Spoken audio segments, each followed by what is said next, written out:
तेज बम धमाका हुआ और आसमान में धुएं का काला गुबार छा गया। लेकिन धुएं की तकलीफ से दो चार एक पिता अपनी आंखों को मलते हुए इस घने धुएं के बीच कुछ देखने और समझने की कोशिश कर रहा था।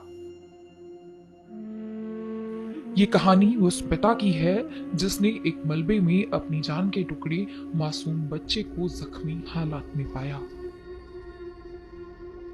इस चीखते हुए पिता को कुछ समझ नहीं आ रहा था, क्योंकि धुएं का गुबार छटने के बाद पसरे सन्नाटे में से कोई आवाज नहीं आ रही थी, क्योंकि इस विस्फोट में उसकी जान का टुकड़ा गंभीर रूप से जख्मी होने के बाद निढाल हो चुका था। ये एक जीती जागती मिसाल जरूर है, लेकिन इजराइल हमास के बीच संघर्ष का असर सैकड़ों मासूम जिंदगियों पर पड़ रहा है।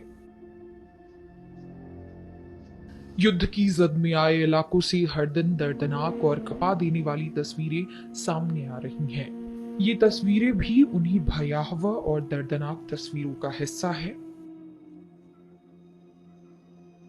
हमास के रॉकेट हमलों से इस इजरायली शख्स दीमा का घर मलबे में तब्दील हो गया।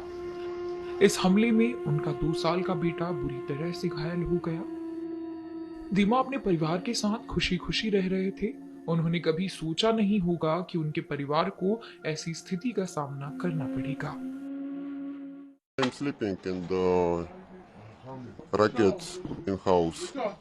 So you injured of that? Yeah, my children not not beside. Okay.